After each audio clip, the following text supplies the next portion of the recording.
Blue of the night, stars are filling up the sky. You take my hand in yours, we'll make our own constellations. I could say how much you mean to me, but it won't mean a thing, 'cause words never sound quite right. Let's find our own kind of language. We've searched the whole world and all around it. Didn't know what we were looking for till we found it. They could say they've seen the highest mountain, bottom of the deepest sea, but no one's ever seen a love like this. They could dig up all the baby treasures where it's worth more than anything, but no one's ever seen a love like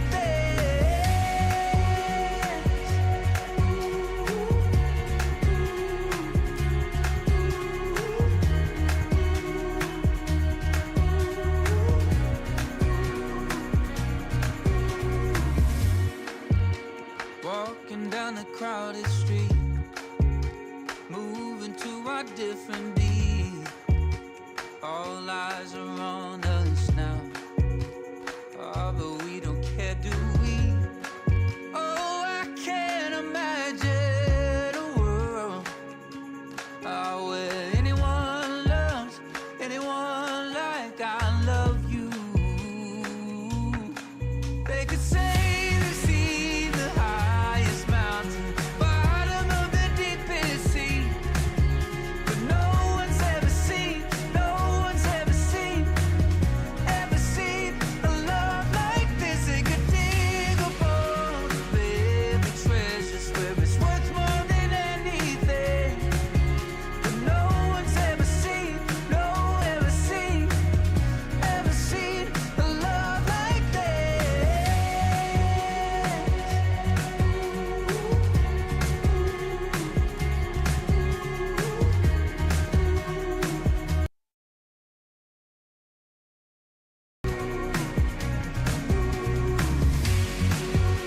nobody's ever seen it. Nobody's ever seen a love. Nobody's ever seen a love like this. We have searched the whole world and all around it. Didn't know what we were looking for till we found it. They could say they've seen the highest mountain, bottom of the deepest sea, but no one's ever seen a love like this. They could dig up all the baby treasures where it's worth more than anything, but no one's ever seen a love like this.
Hey, Jonathan, what's cooking? You know, I think love is cooking this month, Jenny. Love is cooking this month. It's February, which means it's Valentine's Day. And I have to tell you, Jonathan, I don't like Valentine's Day.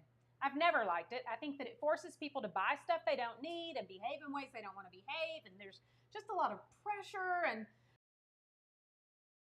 I will tell you this, February 15th happens to be the anniversary of the day I started dating my partner. So tonight we are going to be cooking stuff up on What's Cooking Now, where food is love. And love is delicious. That's right, it's the food of love. So we're talking today about just all sorts of things that you can do for between you and the one you love. I'm going to be working on what I maintain is the most romantic meal there is, breakfast. And I don't just mean that. I don't mean that in the way that you think I probably mean it. You know.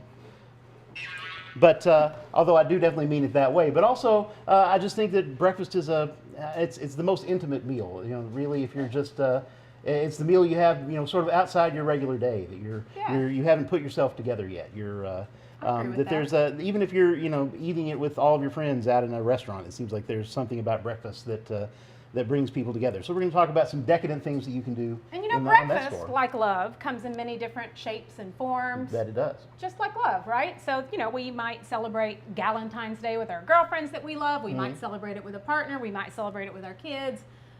We might not celebrate it at all, but I think love is worth celebrating, just not the Hallmark holiday. That's true. That's true. So what are you making tonight? Well, I'm going to be setting things on fire and using a lot of innuendo and euphemisms to talk about them, so...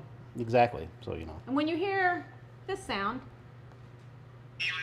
you'll know that we've either made a euphemism or an innuendo. In case you can't figure it out yourself, because I feel like a lot of our viewers are probably quite innocent. Probably so. Probably so. Yeah. So, so I'm going to start out with some beef fat. If you think breakfast is the sexiest thing, I think animal fat is.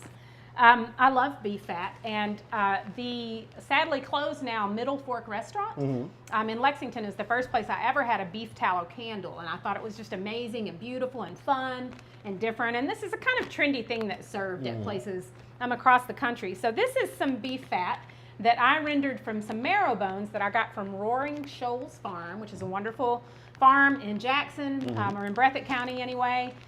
They have the most delicious dry-aged beef, and I got some marrow bones from them, and I will confess that I ate all the marrow by myself.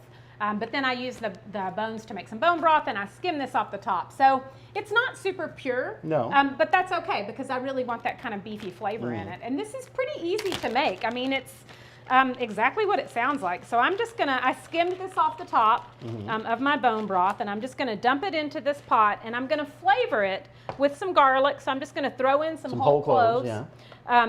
And then I'm going to throw in a little bit of herbs, some aromatics. So I've got some rosemary and some thyme I'm going to throw in here. And I'm just going to put this on a low heat, a little bit of salt. And I'm going to let it just sort of melt and then steep. And then I'm going to, I'll show you in a little bit how I'm going to pour it into a little jar and use it to create a little candle. And we'll talk about how I'm going to serve that later. So what do you got going on? That's exciting. Well, what I'm going to make for you is what's called a Dutch baby. And a Dutch baby is I would say it's in the pancake family. Really more in the crepe family, because the way it differs from a pancake is that a pancake is basically a flat muffin. You know, you've got, you're not activating a lot of gluten in the dough. You're using some sort of leavening, like a baking powder, typically. So that's why when you mix pancakes up, you don't stir them a lot, because when you do that, you activate gluten, you get tough pancakes. But something like a crepe or a Dutch baby relies on some of that. It relies on you making it a little bit tough. It's also a much wetter dough, and because you don't really care that much about activating the gluten, you can do this one in the blender. So that's one of the nice things about it. So I'm going to start with some eggs. So I got 3 eggs.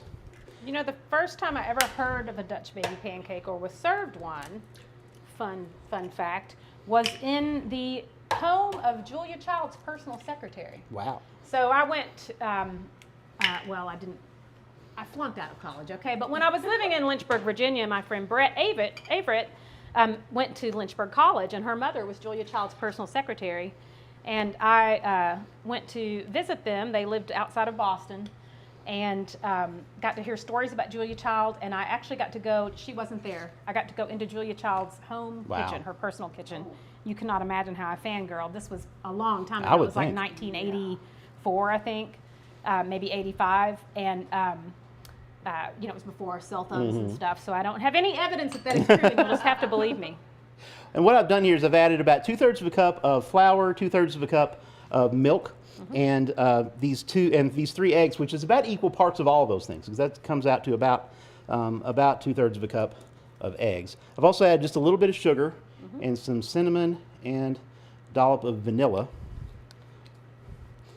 And then I'm just going to slap the top on that and lay the spurs to it. If I can figure out, there we go. You want to mix this up pretty good, because you want that smooth. You want it really.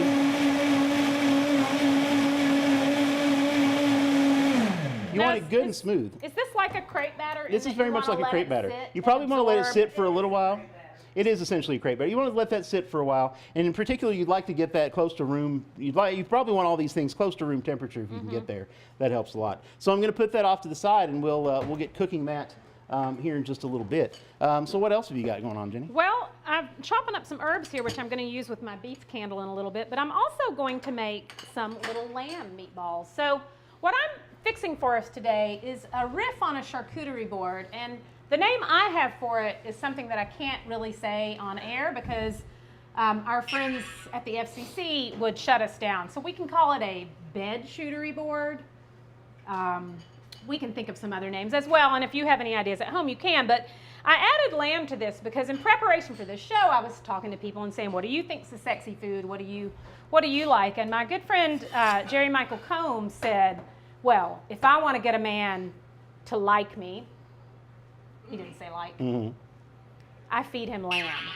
So I wanted to make lamb too because I agree, and we were talking about how lamb is kind of almost primal, you know, it's especially good lamb. It's got that kind of grassy flavor, and even though it's, an innocent and cute little creature, it really is just something that is primal and delicious and wonderful. And so I'm going to make it's special. It's not something people have every day. And yeah, it's special. And so I'm just going to do some pretty simply. This is just a little garlic blend. I'm going to keep these pretty simple, and I'm going to do little meatballs, and I'm going to serve them with a mint gremolata. I'm going to put a little cumin in, and I'm just going to mix these up and then saute them a little bit. And like I said, I'm going to make a mint gremolata just with some parsley and some mint and some hot pepper, some serrano pepper to spice things up. Because if you read about what's supposed to be sexy, right? It's like dark chocolate. I agree with that. Spicy stuff. Yeah. Sure, I can go with that.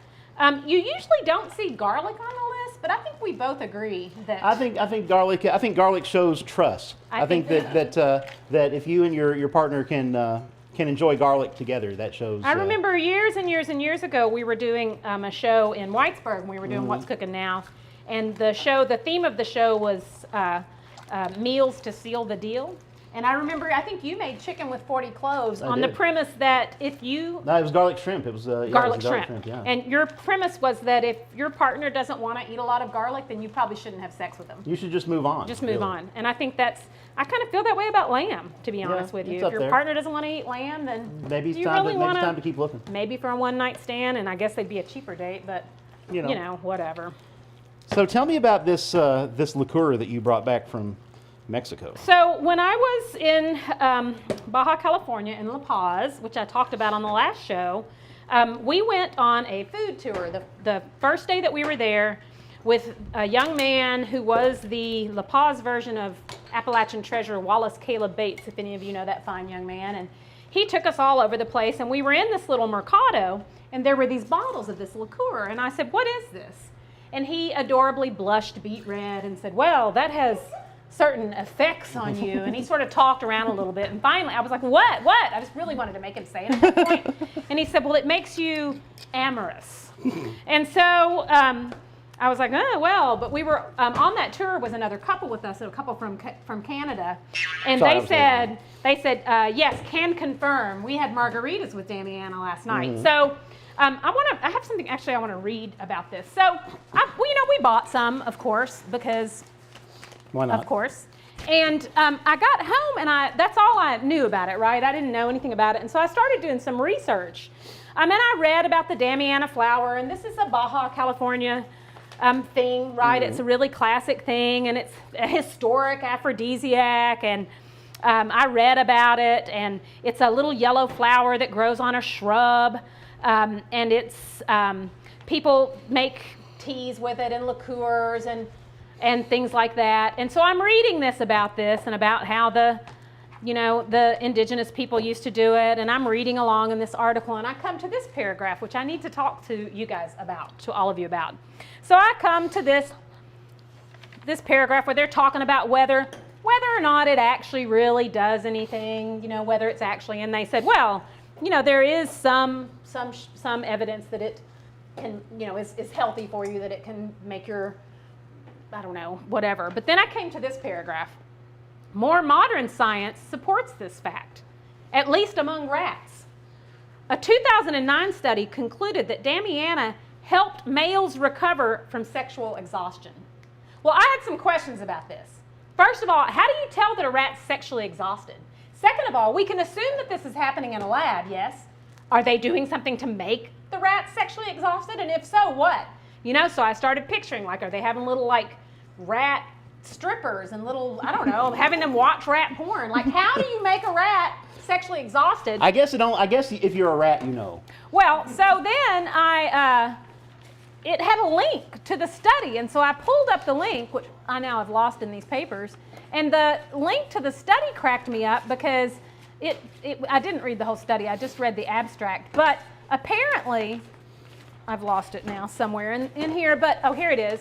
So what cracked me up most about this is that they were talking about the aim of the study, which is to determine whether Tumera diffusa, which is Damiana, recovers sexual behavior in sexually exhausted male rats. And they've got a little science notation. It's capital S, capital E, and then small XH in parentheses. This is apparently, they're sexually exhausting rats often enough to have a scientific notation that there's a symbol for this. That's so I have a lot of questions. I do. And one of them is, let me taste this. Yeah, give that a sip. I like it. It's floral. It's citrusy and floral both. I like it too. And I looked up. That's really good. I wish I'd gotten more now. Yeah. A lot of people drink it just as, just as an aperitif. Yeah. I could definitely do that. Yeah, I really like that. I do wish I'd gotten more.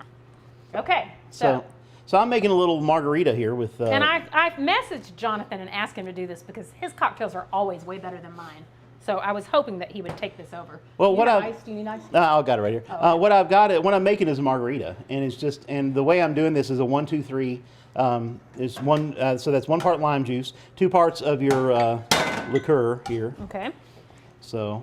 And my part here is a 1/4 cup measure. So, and then 3 parts of tequila, which we're using some sort of añejo.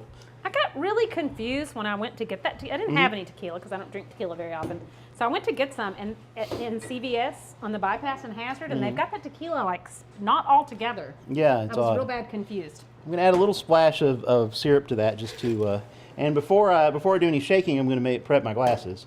Which we've got a couple of glasses here. I've got a lime, and I've got a mixture here of some kosher salt and then some tahine, which is this. I love that stuff. This salt, which is which one of my favorite places to use that is on fruit in the summertime, yes. On watermelon and cantaloupe, that sort of thing. That's something that I the only time I've ever been to Mexico was I spent 1 day in Tijuana, and on a food tour. I did a food tour there, and that was one of my favorite things that I got was just a cup of what they call street fruit, and yes, spears of melon. Apparently, tahine's becoming very popular. Yeah, I can get behind that. So I'm just hit a little lime juice and then rim those glasses with that, and then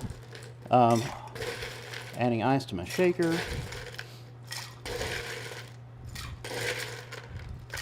All right.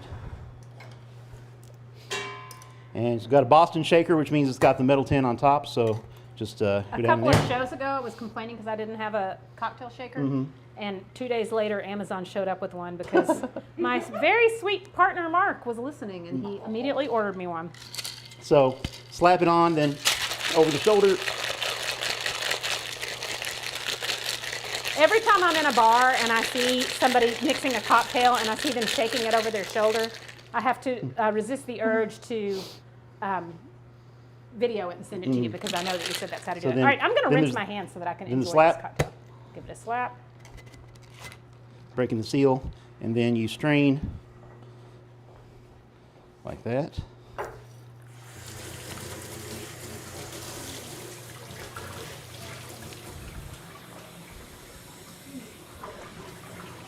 Do what? Okay. Yeah, that'd be great. And there we go. 2 beautiful margaritas. A great way to begin a romantic evening. Okay, wait. Or while you're cooking. Oh, that is beautiful. Look at that. I'm a little worried about drinking this without my partner near me. You should be glad that Tamara's here. I mean, what if something happens and I just go... Things happen. That's nice. Really good. I like that little bit of... I was worried when I read that it was like floral and herby, that it would be like, what's that stuff that I always say tastes like angel piss? Chartreuse. But it's not that sweet, is it? It's not that it's really heavy. not. It's very light. And I added just a little bit of simple syrup to it, and I think it was about right. I think that any more would have been perfect. I don't like it super sweet. That is awesome. All right, those meatballs are looking good. I always lick the salt off the edges because I think that's the whole point. That's delicious. And I'd like to point out that this is breaking my dry January fast. Well, then cheers to that. Yeah, my niece Kate, who was so upset that I was doing dry January, should be very happy. Okay, so again, just super simple. I am going to just sprinkle a little salt on these. It's just got a little bit of cumin and a little bit of a sort of garlic seasoning. I'm going to put it down in a pretty salty, environment there. Yeah, like I'm going to do sort of a loose gremolata. So Tamara has sweetly fired up my pan for me. I'll let that oil get good and hot. I'll put just a little bit more. We'll let that get hot. And then once I've got these kind of cooking, I'm going to just take some parsley, some mint. I've got a serrano pepper, some garlic. And I'm just going to whir that up with some olive oil and some lemon zest and a little lemon juice. And then I'm going to nestle that in the bottom of the bowl. And I'm going to do these sort of like lollipops. I'm going to stick a skewer in them. Because the point of this board that I'm trying to make is something that you could take and enjoy while you're in bed. You know, watching a movie or reading, whatever you do with your partner in bed. It's nice to have snacks. And I figured you need a lot of protein. You need, some chocolate. You need a good balance, and it should be very attractive. So, exactly. So that's what I've got going on here. So I'm just going to sort of place these.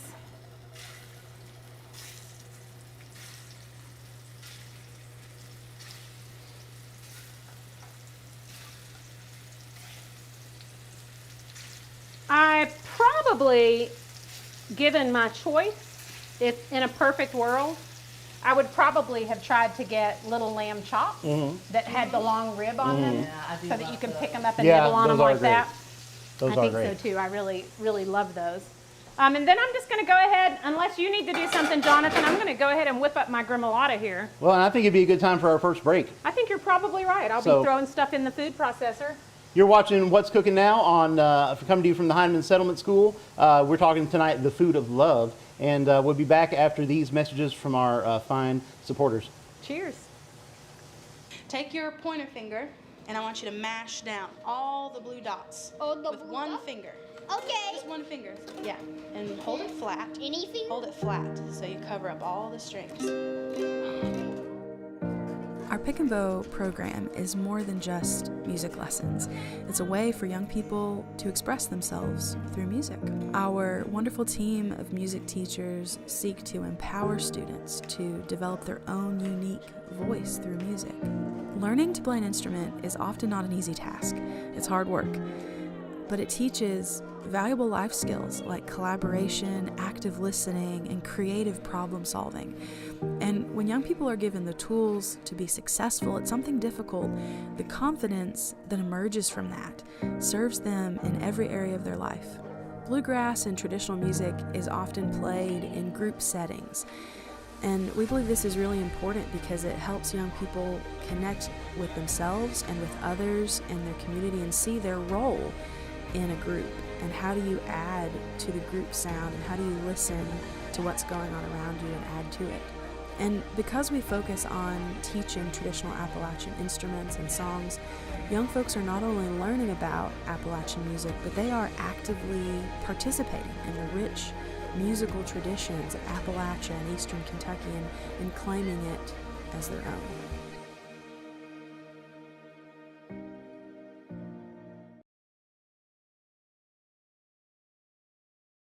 The Red Spotted Newt is a locally owned independent bookstore located in downtown Hazard, Kentucky, specializing in Appalachian literature from authors such as Silas House, Gurney Norman, and Annette Clapsaddle, among many others. The Newt also offers a full collection of art and gifts, including Little Bubby Child prints and these sweet cards inspired by The Office. Check out their store located at 221 Memorial Drive in Hazard, or shop online through bookshop.org. And be sure to follow them on Facebook and Instagram at the handle Red Spotted Newt.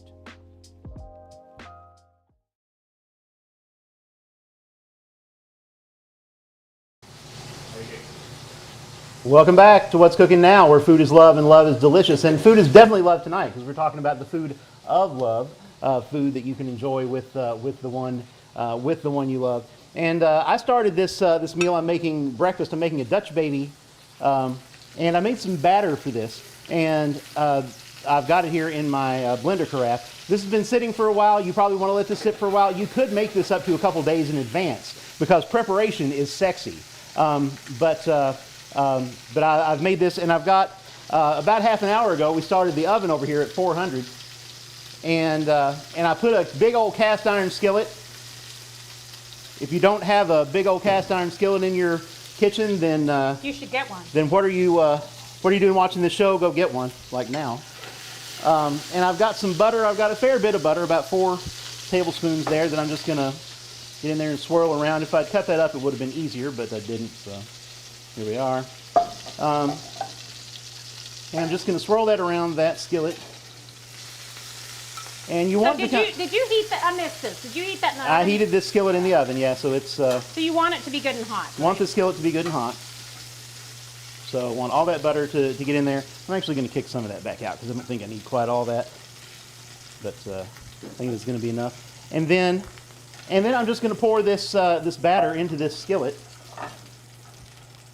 Just right in the middle. And it is going to mix with a little of that butter, and that's fine. That's what we want. Look at that. That's beautiful. All right. And then I'm just going to pop that in the oven. It's going to go in there for about 20 minutes, and then we're going to see some magic that happens. I'm going to pop my meatballs underneath it, if I may. Please. Actually, I might wait, because we don't want to open the oven, right? Probably not. I mean, it's... Then I'll wait, because the meatballs won't take very long, because I don't like to overcook lamb. And the next thing I'm going to do is I'm going to get started while Jenny's cooking over here. I'm going to start whipping some cream. So I've got some heavy cream. Are you whipping that cream by hand? I'm whipping this cream by hand. You know why? Because romance is all about... Whipping? Is all about whipping sometimes. But romance is all about going to a little extra effort. So I've got a cold bowl that's been in the freezer for a while. Metal would be better, but I couldn't find one. I'm sorry, I had meat in it. I should have saved it. No, it's all right. We were remembering earlier, fondly remembering friend of the show, Laura Gilbert, who's living in Nashville now, and how once when we were at Apple Shop doing the show, we had to whip some cream, and for some reason we couldn't find any electric beaters, or we couldn't find something, and Laura whipped our cream by hand. And look at you now. Now, Jonathan, I thought you were going to do this shirtless. See, here's what you have to imagine is that you have to imagine me doing this shirtless, 6-pack, rippling. Now, personally, I work out at Costco, so I have a 36-pack. But let me take the glasses off so I can look alluring while I whip the cream. Working. Camera's breaking into a light sweat over there. So, and now when you're whipping cream, You know, you always want to do, people want to do this. They want to just go around the bowl like this. That doesn't really do anything because you're just moving the whole cream. You'll eventually do it that way, but not while you're young. What you want to do is what they call, you want to create shear force, which is you've got liquid rubbing against liquid. So that's coming across this way. I was going to make I know, a little boing, sound. boing, yeah.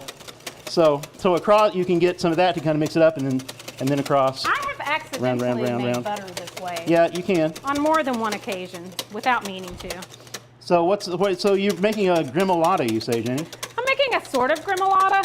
So I'm going to use, like I said, lemon zest and parsley. What I want is a fairly loose sort of oil. I'm going to put olive oil in it that I can put in the bottom of this dish, and then I can sort of nestle my my lamb balls in it.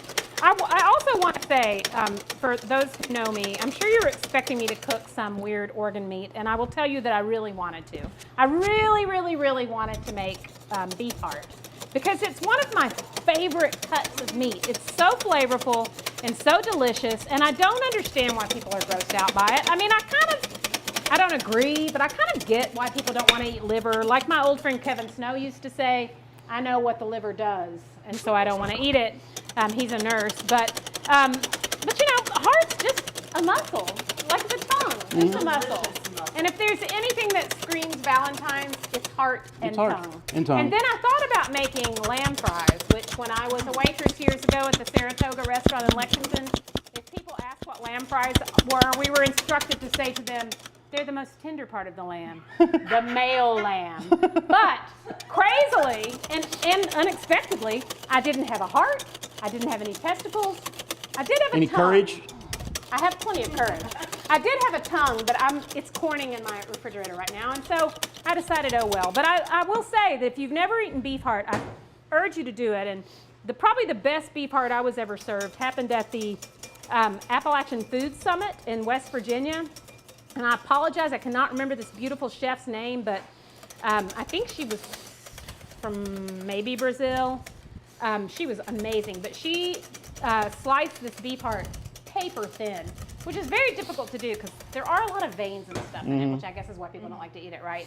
But she had these thin strips of it, and she skewered it. I'm just going to tell you about this, and you can pretend I made it. And when we were on the radio, I could have pretended to make it. No one would have known, but now we're on film. So anyway, she skewered it, and then what's the other stuff that's not gremolata? Chimichurri? Yes, she marinated it in chimichurri. And then she had it like a little tabletop grill, and she just barely like, Yeah. and served it with more chimichurri, and it was probably one of the best things I've ever eaten. And I would love to have someone show me how to cut up a beef heart, because it's really hard. Yeah, I mean, you just have to go through and get all the veins and everything So out the of it. first time I tried it after that, I messaged our good friend Kristen Smith, chef owner at the Wrigley, who's going to be joining us in Next March month, yes, for that's Women's right. History Month. We're very excited about that guest. But I messaged Kristen and I said, am I doing this wrong? And I sent her a picture of like the whatever the trim was, right, and then what I had, and she said, no, that's how it is. It's just a pain in the tuchus. So yeah, it's a good thing to do is to try to do it partially frozen. Anyway, I'm not cooking that, so I don't know why I'm wasting everybody's time talking about it. But yeah, I think Because it was delicious. tongue, testicles, heart, that's the food of love. I suppose. 100%. So, gremolata. So gremolata, I need to actually run get a little peeler to get some of this off, which I'll do in a minute. But I've got some just parsley in here. I'm going to throw in quite a bit of garlic. Oh, that looks so good. Look at that. I'm so impressed. And some mint, because mint and lamb is a sort of classic thing, and I like it. I like mint and lamb together. So I'm going to put quite a bit of mint in here. And then I'm just going to whir it up with some olive oil and some salt.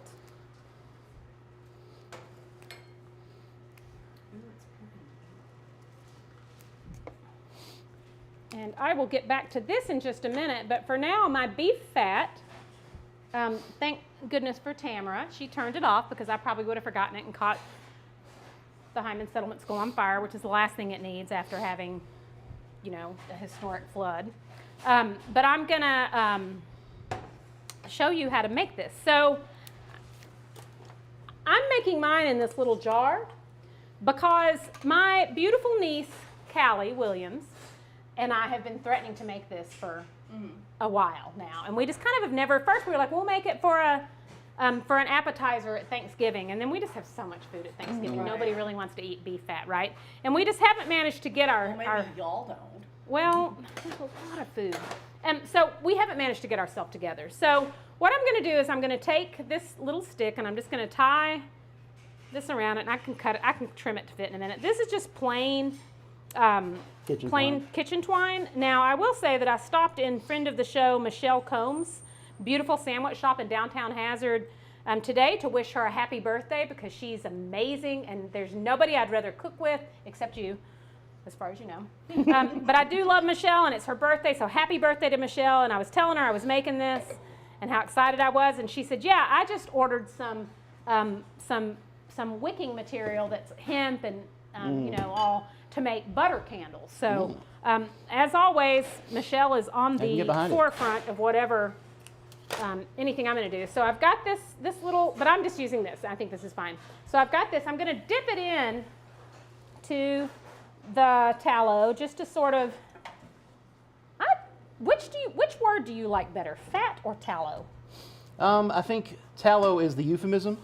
So if you want people to think it's not just a bunch of fat. I have no problem with fat. Briefly, or do you Just dip it briefly. Just dip it briefly, and then ideally I would, you know, let this get a little hard. But I really don't think I need to. Instead, what I'm going to do is I'm going to kind of measure it against this. Boing, yeah. We're falling down on our boinging, and then I'm just going to trim it a little more. It's a little too big, too long. Boing. These scissors are not sharp enough, but that's okay. Did I cut it too short now? Ugh, I did. Let me start over. You know, that's the nice thing about food and love. If you do it wrong, there's always a chance to do it over. So I cut that one too short. Perhaps I should measure it before I dip it in the beef fat. It's live cooking, you guys. So I love this idea, and I love having a source of beef fat that I trust to eat, you know. I'm really grateful for Mike and Amy and Roaring Shoals because I feel, you know, I don't know if you all know this, and I'm pretty sure this is scientific, that if you eat local beef fat, it's not bad for you. No, not at all. Yeah, so that's I'm sure there have been some studies that did not involve sexually exhausted rats. So I'm just going to pour this in here. It's still a little long. See, you publicize that, and now somebody's going to come along and want to defund their studies. You realize that, right? Want to defund? Somebody's going to want to defund. He's like, why are we paying for studies? Oh, for the rats? For these rat studies. I'm fascinated. If any of our listeners... I think this is why science is there myself. But, I mean, if any of our listeners know anything about how to sexually exhaust rats, I just want to know. I'm not saying I want to do it. I'm not saying... know it. I do. Yeah, so, I think I can... I could strain this, but I don't think I need to. I don't care if there's some little pieces of rosemary in it. And I'm going to tell you right now, I am 100% going to eat every bit of that garlic when no one's looking. So I've got it in here, and the reason I like doing it in this little jar is because I feel like there is a certain subset of people in my life who would appreciate this as a gift. And so once it's done, I'll be able to screw the lid on it and give it to someone. I'm just going to sit it here in the refrigerator to cool and continue with my gremolata. How are we doing on time? Because I've got about 86 things I'm making. We're about a little over halfway through. Okay, we're good. Then can I go ahead and do this? Please. So the other thing I want to make, because I figure you've got to have chocolate, probably got to have dark chocolate. And so I love chocolate-covered almonds of any sort. I really like those ones that you can get at the grocery that are kind of cocoa dusted. They're not really super heavy chocolate, but this is a little bit different. So I'm going to I'm going to take a little bit of coconut oil. And I love, too, when I look at recipes for stuff like this, they're like, this is a healthy treat. No, it's not. It's still chocolate and sugar. Like, seriously? Yeah, just because you added coconut oil instead of, instead of what? Olive oil. Or, right? Well, there's no high fructose corn syrup in it. Yeah, I guess that's something. Probably not in dark chocolate. No, you're right. And I'm going to melt this gently. And what I'm going to do, I want this to be spicy. So what I'm going to do is I'm going to melt this, and I'm going to toss the almonds with it. And I bought roasted salted almonds because never met salt that I didn't like. True. I really like the salt. And plus, when you're eating this in bed after you're watching a movie or reading a book or whatever, you might be, you might need to replace some salts in your body. You might, and I don't really like Gatorade and sports drinks, so this is chocolate-covered almonds. This is the way to go. For me. Yeah, for sure, to replace those. And I'm just going to melt this very gently. And I'm actually going to ask Tam if she would mind melting it, because clearly I'll walk away from it and forget it and set the kitchen on fire. And while she does that, I will mix up some cocoa powder and a little bit of salt, not a lot, because I do have salted almonds. Thank you, Tam. You're the best.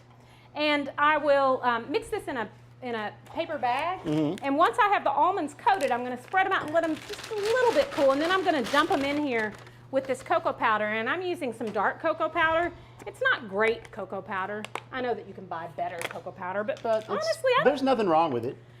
Baking's not my forte. Like making cakes and stuff, I leave that up to my friends like Catherine Morgan and you. So what is wrong with Hershey's? Nothing. I don't know. People get their, No, those people are wrong. Those people are to be avoided, generally. You think? And I'm also going to put a little bit on this plate. You think? Tyler's pointing himself. You think that, oh, I didn't mean to put that much. I got upset. So you think this is crappy and we should have better? Is that what you're saying? I said I'm those people. That's What should I be using? I don't know. I get the cocoa powder from Yoder's. You think it's better than Hershey's? I mean, I can see It's also good stuff. There's not bad cocoa powder. No, There's probably, that's true. I mean, it's chocolate. there's probably good and better, but And I do have some Vietnamese cinnamon that I got at Good Foods Co-op. I'm going to add a little of that. I'm not a huge cinnamon fan. I think it really helps whenever you're doing anything with chocolate. I think a little bit of cinnamon wakes it up. Yeah, but I think some people go overboard. Yeah. I know he's not listening because he never listens to the show, so Tim Dunn puts a little too much cinnamon in things. We'll see if he listens to this. And refuses to make treats for us because, listen, the other day, he's an amazing teacher, amazing professor, and he is teaching a class that's fully online, but because he knows that some people don't like online, he told the students, you can come in if you want and come in person. And so, like the first week of the class or the second week of the class, he made cookies to share with all his students. But it's an online class, and as it turned out, none of them came in. But Michael Combs, who was talking about the lamb, that if he wanted some guy to like him, he feeds him lamb. He and I ate the whole plate. So I feel like really... Yeah, it worked out. It worked out. But I also feel like if I'm trying to be healthier, Tim Dunn is like not helping by bringing in delicious baked goods.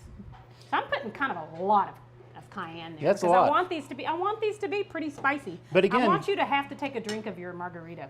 But again, I think that a little bit of cayenne pepper really wakes chocolate up. It really makes a big. I think so too. And I'm doing it here in the plate where I'm going to dump them, but I'm also going to do some here in the bag because once I've got the chocolate covered almonds in there, I'm going to shake them up in this bag, and they're going to go on my little tray that I have right here. Well, while you're working on that, I'll get on my second cocktail. Okay, do it. On our I'm second ready for a cocktail, I guess cocktail. my first one. And what I've got is something just, again, we're talking breakfast here, the sexiest meal of the day. And this is one that Tamara and I came up with. I think it was on Christmas Day once when we were just kind of one of those years when we weren't traveling. We were able to spend it together, and we had ingredients, and we were just trying out different types of mimosa. And this is the one that we thought really blew the top off the place. So I've got, again, my heavy whipping cream because decadence is sexy. And I'm going to put just a dollop of that in the bottom of each one of these glasses. So just like that. These champagne flutes. And next I've got pineapple juice, just regular old bottled pineapple juice. I'm going to add a little bit of that to each glass. This sounds delightful.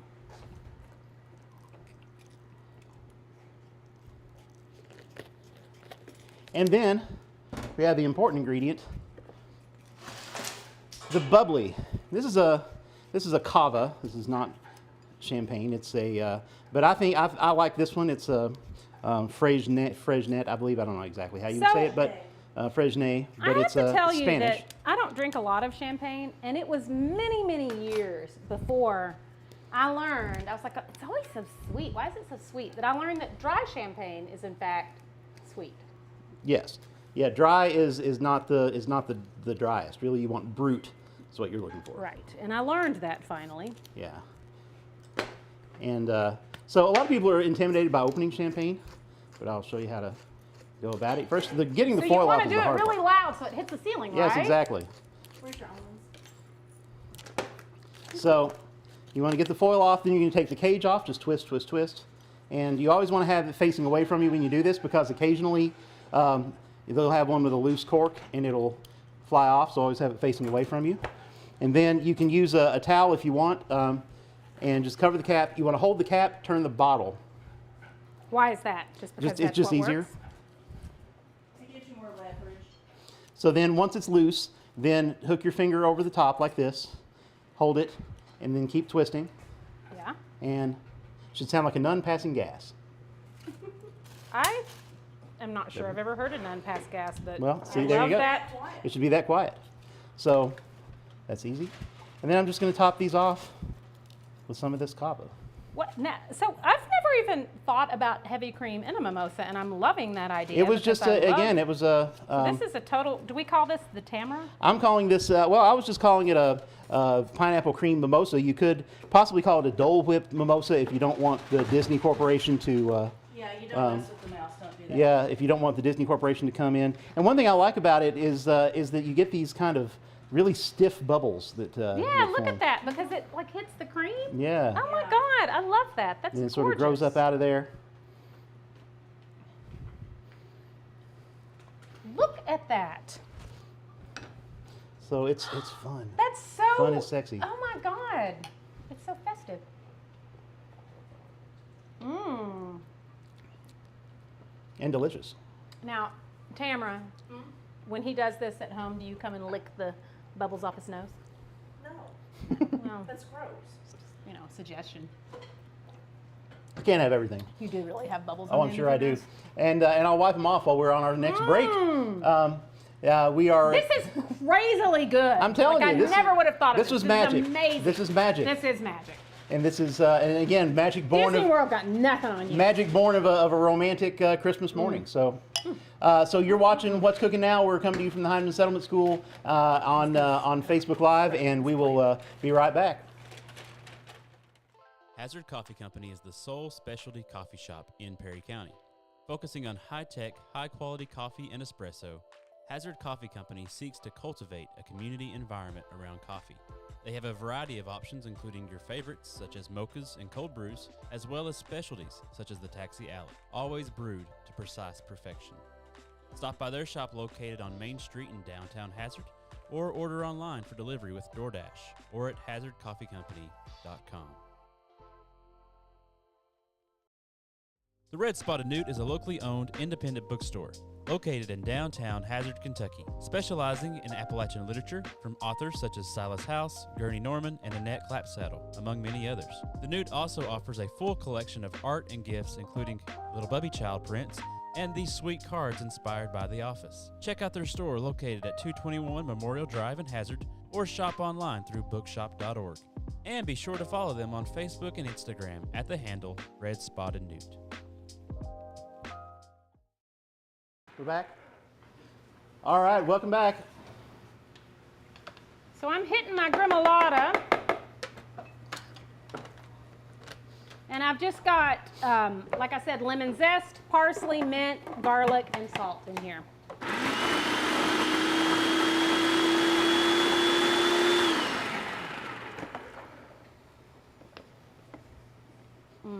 This smells good. I love lemon and garlic.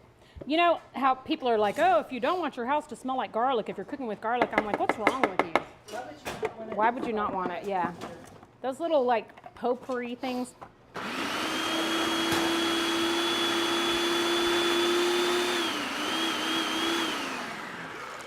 Oops. Just gonna pour a little bit more oil in here.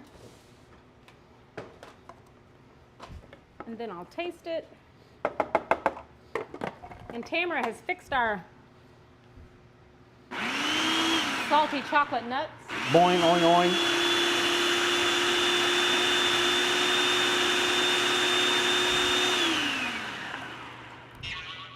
That dish goes out special to our good friend Dee Parker.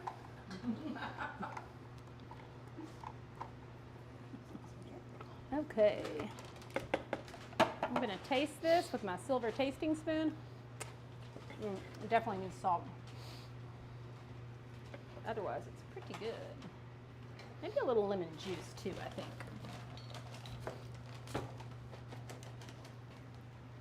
And a little trick that I learned from you, I think, is to squeeze lemons like this if you don't have time, and you can catch the seeds this way. I'm never good at catching. For some reason, they always slip through my fingers anyway, but I'm just, you know. Well, here's one about to slip through mine, but.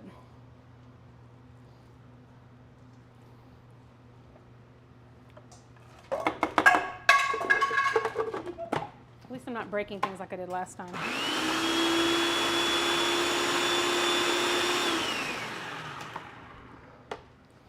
And I think that's about right. Did you get your Dutch baby out? No, I've gotten it out and I've got it cooling. You're not going to believe what that thing looks like. I'm going to go ahead and just tuck these meatballs in to heat up a little bit. Yeah, you can pop those in the top oven. Are we going to see what it looks like? Well, I'll show you right now. We pull this thing out again after about 20 minutes, and this may have gotten a little overdone, but still, look at that. Is that not impressive? That is beautiful. Does Look at the that way not- it's poofed up. It's poofed up. It's got this nice big, bowl Oh effect. my gosh, look at, So- ooh, I'm going to eat that part. So that is really, really impressive. I'm popping this in the oven just to keep it warm for now because I'm going to go ahead and make my topping for it. Now, do you squeeze lemon? I feel like when I've looked at recipes for those, sometimes you squeeze lemon juice over it. You can Is squeeze that the lemon right? juice over it. You could serve it with powdered sugar and any sort of fruit. You could serve it with maple syrup. You could do about anything you want to with it. But I'm going to do something very special. And if we'll come over to the stove, I'll show you what that is. Okay, I'm going to just be chopping up my herbs for my beef tallow candle. So I talk a lot about New Orleans classics here, and this is one of the New Orleans classics that I'm appropriating here from a restaurant called Brennan's in the French Quarter. Here, we can put those in this bowl once they get. They're famous for a thing called Bananas Foster. So I've started with some butter, and I'm gonna. Everything melt. that starts with butter is always Again, good. I just again, decadence, sexy. I'm gonna add some brown sugar to that. add some what? Some brown sugar. Okay. So we've got the butter and brown sugar, and I'm gonna mix that up. Are you going to set this on fire? Am I gonna set this on fire? Listen, I love it when you set things on fire. Boing, boing, boing. So I'm gonna stir this up a little bit till that's getting all nice and melty. Yeah, that looks good. Now the next thing I'm going to add is my bananas, and what I've done is I've left these, I've sliced these in half the long way, and I'm just going to put those down in. Would you grab me a fork? Here, I got you one. Your hands are. So I'm just going to put these down in here, down in that syrup that I've formed, Oh, look how pretty those are. and it's okay if they come love apart. Bananas. Bananas, and especially if you've got a desserty, like a dessert with bananas, it's one of my general rules is that that it's always that desserts with bananas are always okay. And actually, at some point, I'll need a big spoon, not just yet, but Like a slotted spoon? no, not a slotted spoon, a regular Okay, let me regular get that spoon, for you. but to spoon some of the sauce. But I'm just going to kind Oh, of toss yes. these around just a touch, very gently, and coat them with that sauce.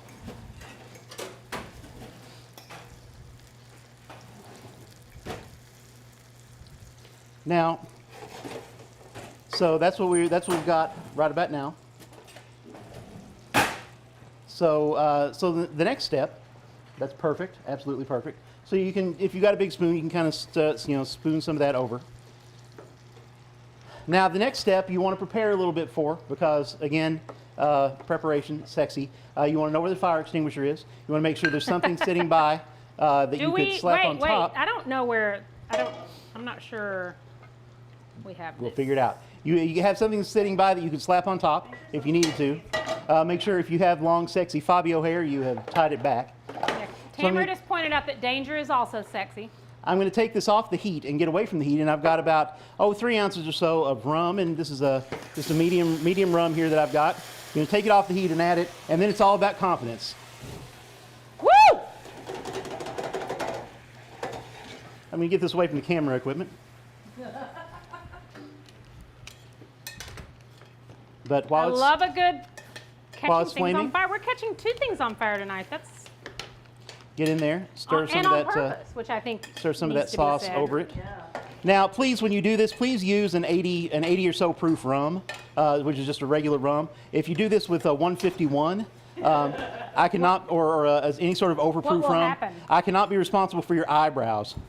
Have you never heard Francis Lamb tell this story? Because and if you'd ever get to hear Francis Lamb from the Splendid Table tell his story of using a high proof liqueur to do this, it is magnificent. So you just spoon this over. Another cool thing you can do is take your cinnamon and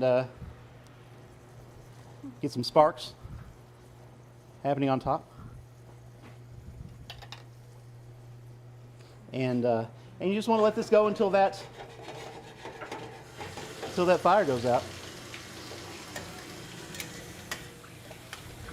Just keep kind of spooning it over. If you go to Brennan's or someplace, they'll do this tableside. It'll be gorgeous. We need to start doing tableside service. We should. That's starting to go out. So now I'm going to assemble. I'm going to get my Dutch baby back out. Okay.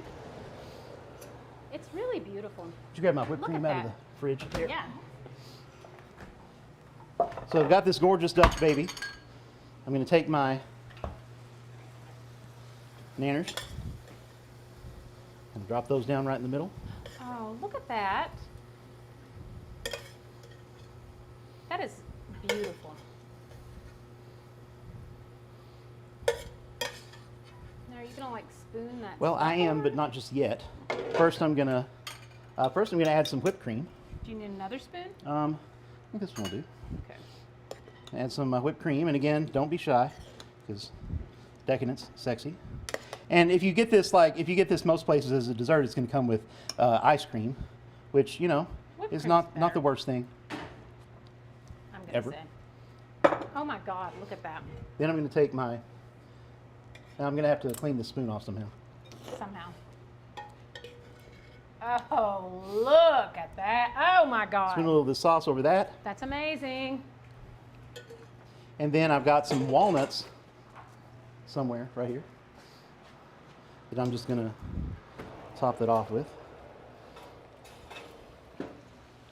Top that off. I'm going to clean that up with a, if I can find something to clean, that'll work. Do you need help? I have a towel. Do you need it? Just cleaning the, Oh, where I look spilled at a little, that. That's little whipped cream over it. amazing. And there we are. That is a Bananas Foster Dutch baby. Look at that. And again, you make that for her for breakfast and she's not happy, dump her. That's probably a pretty good rule of Find thumb. somebody else. Move on. Absolutely. I love it.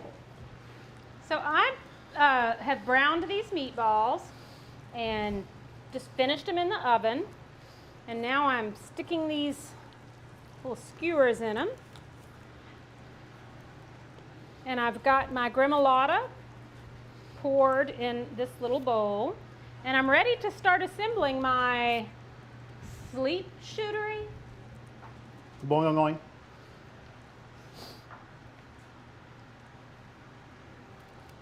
And I'm also ready to do my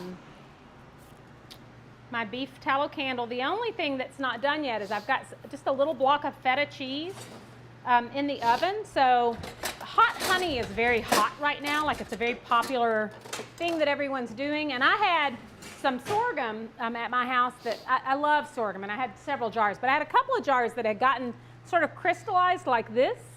And so I took it and I thought, well, I'll make hot sorghum. That'll be good. And so it was so simple to make. I just took it and put it in a pot. And heated it a little bit so that it came liquid again. And I chopped up some serrano peppers and some red pepper flakes and just dumped those in there. And I let it steep until it was hot enough for me to like it. And I added just about a little bit of cider vinegar and whisked it. And this was the result. And it's so good. I want to put it on everything. I'd like to put it on someone, and may do that before too long. So it's delicious, though. I love to do baked feta with honey I've done before, and so I'm doing baked feta tonight with just a little drizzle of this. It's absolutely delicious. But in the meantime, I'm going to go ahead and start assembling my board. So charcuterie boards are, I feel, people love them, and we love them for a reason, right? I can't remember who said this, probably more than one person, said that they're like Lunchables for grown-ups. And they're not wrong, right? And it's just nice to have something you can just kind of nibble on sometimes instead of a full big meal. So I've got my gremolata down in the bottom of this. That's going to go here. I have chopped up some rosemary and some thyme, and I've got a little bit of salt, and I'm going to use this truffle powder seasoning that I've had for a while that's very flavorful. I'm just going to put a little bit of that in there. Easier, I think, trying to get it over there. And I'm going to grind some pepper into it as well. And I'm going to sit my beef tallow candle down in here, and when it's time, I'm going to light it. So I just want these seasonings to be dry because the beef fat's going to melt down into it. And I have a loaf of bread I'm going to slice to go in it. So we'll put this here. I'm going to go ahead and be slicing my bread. Not yet. Reach around and grab that. And then I've got some grapes to round out my tray. I see a lot of charcuterie plates that have like strawberries and more sweet stuff, but I'm just not, I just don't want that much sweet stuff. These almonds that Tamara made are about perfect. They've got a little bit of, oh, those are good. They've got like a little bit of a backbite of heat. So I'm just going to slice some of this bread. Pretty. And I may even slice this bread in half because we really want this to be, Small bites. small bites. We've gotten chocolate powder everywhere, which is a sign of Yeah. a fine romantic evening. Yes. I'm going to slice it in thirds, actually. And then I'm going to unmold my beef candle. So here it is.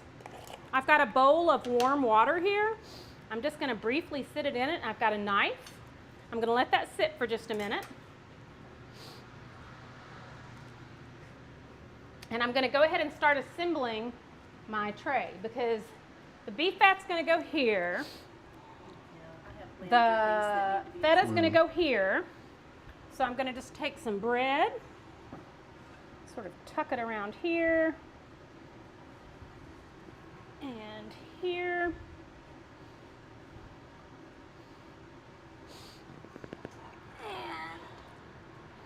And I'll just say that, if I had to pick one decadent thing, it's bread dipped in fat.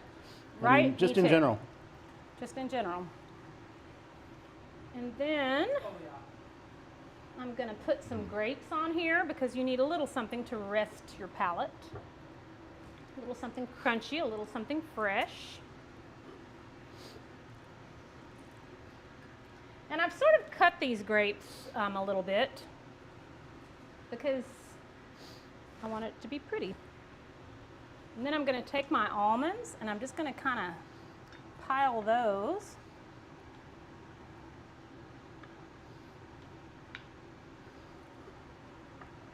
Oops. And let's see here if I can unmold my beef fat candle.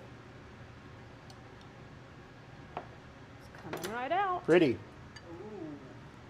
Now let's get our feta out.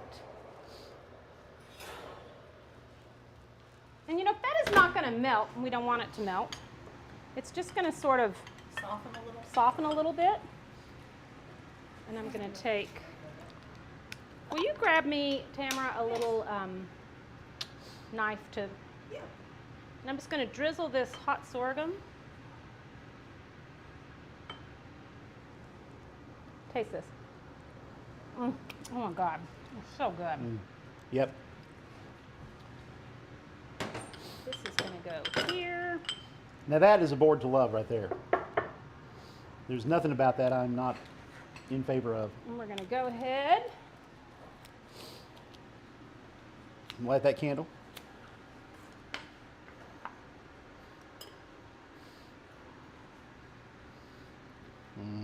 And as that burns down, it's going to melt that beef tallow down into this. And we're going to be able to dip our bread into it. This is pretty. You could carry this into bed, like I said, to watch a movie, read a book, whatever it is that you do. And this is beautiful. All right. I think we're ready. I want to try some of Now, whipped cream is melted a little bit, but that's... dessert first, right? Yeah.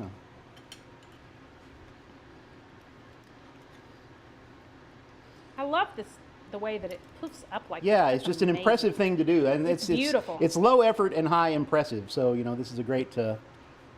Oh my God. Yep. Oh, that was so good. Mmm. Easy to make, impressive. There's a good show with the fire. You gotta love anything that you set on fire, I think. Mmm. Oh, that's so good. All right, I gotta get one of these meatballs. Mmm. Be careful because the dish that the feta's in is hot. I really love these cocoa dusted almonds. I had a few of those earlier, and they're fantastic. And these meatballs are really good. They're fairly light, but then that gremolata just lightens them up even more.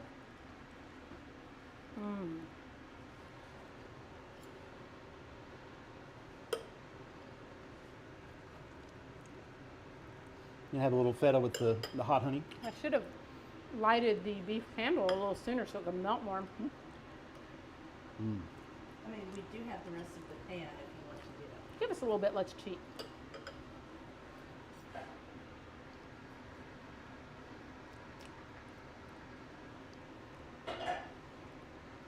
I'll pour some in the bottom here.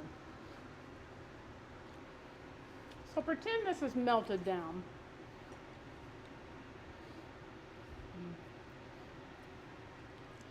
You did come out really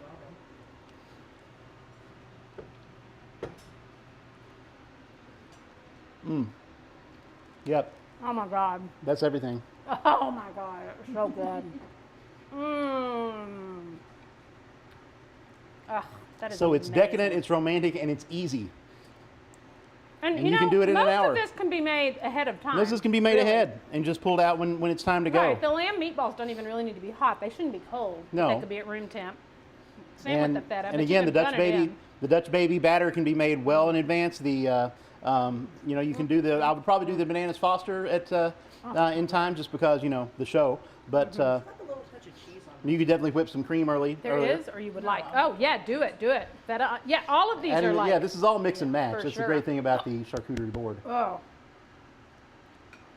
We hope we've inspired you to bring food and love together, to have maybe a great Valentine's Day at home and not have to go out and fight the crowds on amateur night, and that you can be able to have a fine evening in with the one you love, or morning in with the one you love. Or if you're really lucky, an maybe evening and a morning. maybe both if you're really lucky. That's what we do here on What's Cooking Now, where food is love and love is delicious. Thanks to the Kentucky Humanities Council, thanks to the Hyndman Settlement School, thanks to our crew right here. Thanks to all of you for watching, for commenting, for commenting on our Facebook page, for just being great and being there. And for sure, tune in next week for Women's History Month when we have one of our favorite women in the kitchen.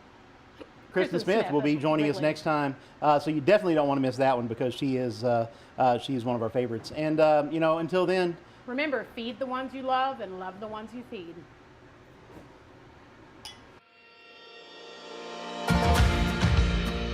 What's Cooking Now is a production of Hyndman, provided by the Hyndman